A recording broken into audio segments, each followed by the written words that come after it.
लेकिन मोदी जी ने उसको नहीं माना और उसमें राजनीतिक लोग, धार्मिक लोग नहीं, राजनीतिक लोगों का उसमें समावेश किया। अब एक महाशय चंपत राय, ये चंपत राय कौन से धर्मगुरु है भाई? ये कौन से पुजारी हैं? कौन से धर्म के शास्त्रों के ज्ञाता हैं? वो सर्वे सर्वा हो गए। निर्मोही अखाड़े को अलग कर दिया गया। निर्मोही अखाड़ा तो आज पहले से ही मांग कर रहा है कि भाई 1400 करोड़ तुमने चंदा उगाया था, उसका हिसाब दो हमें। हिसाब मांगने की वजह से उनको अलग कर दिया गया और दूसरे लोगों को बिठा दिया गया। अब जब निर्माण हुआ तो ठीक है भाई, चलो निर्माण करो। तो निर्माण भी कहां हुआ? निर्माण भी जहां मस्जिद का ढांचा था, विवादग्रस्त भूमि में मंदिर निर्माण नहीं हुआ है। अविवादग्रस्त जो नरसिम्हा राव जी ने जमीन का अधिग्रहण किया था, उसमें मंदिर निर्माण हुआ है। यानी कि इनकी नीयत उसी समय से खराब थी कि हमको मस्जिद गिराना जरूरी है, मंदिर निर्माण तो ठीक है। बात वही है, भारतीय जनता पार्टी मूल रूप से धर्म का दुरुपयोग राजनीतिक रूप से कर रही है, लोगों को भड़का रही है, बहका रही है। और उन्होंने तो फूट डालो राज करो कि अंग्रेजों से सीख गए। पहले हिंदू मुसलमानों को लड़ाया, उसके बाद राम के नाम पर भाजपा और कांग्रेस की के राम भक्तों को बांट दिया। अब आप, मैं पूछना चाहता हूं, जितने यहां बैठे हैं हमारे कांग्रेसी हिंदू और हम सब, क्या भगवान राम के विरोधी हैं क्या? क्या हमने कभी भगवान राम के मंदिर का विरोध किया, निर्माण का? शिवराज सिंह चौहान ने 1 लाख रुपया दिया चंदा, मुख्यमंत्री ने, मैंने 1,11,000 रुपया दिया।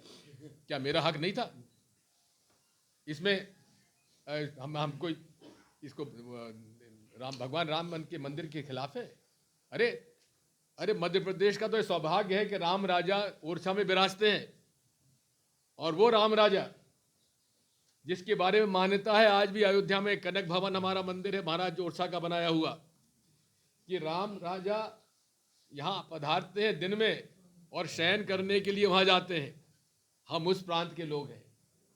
और ओरछा में मैं जब भी गया हूं, राम राजा के दर्शन करके ही निकला हूं। मैं अयोध्या में गया था, मैं जब बाबरी मस्जिद गिरी उसके पहले, तो जिस ढांचे में राम लला के पूजा हो रही थी, मैं वहां भी गया, कनक भवन भी गया।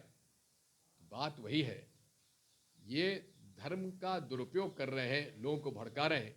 अरे आप निमंत्रण देने जा रहे हैं, आइए आइए। अरे राम जी के मंदिर में जाने का आपका निमंत्रण हमको चाहिए। जब हमारा मन होगा हम जाएंगे, अयोध्या जी जाएंगे, बिल्कुल जाएंगे, सरयू जी में स्नान भी करेंगे। लेकिन इस तरह से इसका जो मूल धर्मशास्त्र के विपरीत जो हो रहा है, उसका उल्लेख शंकराचार्य जी ने किया, पुरी के शंकराचार्य जी ने भी किया। सबसे वरिष्ठ आज देश में सबसे वरिष्ठ कोई शंकराचार्य हैं तो पुरी के हैं, स्वामी स्वरूपानंद जी के देवलोक होने के बाद। तो आज उनकी आपत्ति ये थी कि भाई निर्माणाधीन मंदिर में प्राण प्रतिष्ठा नहीं हो सकती। रीवा हमारा जो शहर है, यहाँ पे सारे धर्मशास्त्री कई मौजूद हैं, उनसे भी आप राय मशवरा ले लीजिए। क्या निर्माणाधीन मंदिर में प्राण प्रतिष्ठा होती है क्या? यानी कि धर्मशास्त्र के खिलाफ। पहले यजमान खुद मोदी जी अपने आप को बना लिया था। जब बात आया कि साहब पति पत्नी दोनों उपस्थित होना चाहिए यजमान होने के लिए, तब उन्होंने कहा भाई मैं नहीं होऊंगा। उनको विशेष यजमान का रूप दे दिया गया और एक वहां के अयोध्या के ब्राह्मण परिवार के जोड़े को यजमान बनाया गया। बात यह है कि शास्त्रों का विधि विधान से अगर हो जाता तो इसमें आपत्ति आपको क्या थी? लेकिन मंदिर निर्माण का लक्ष्य उनका नहीं है, चुनाव उनका लक्ष्य है। अरे रामलला के का जन्म तो रामनवमी पे हुआ है। अरे रामनवमी पे करते, लेकिन कैसे कर लेते?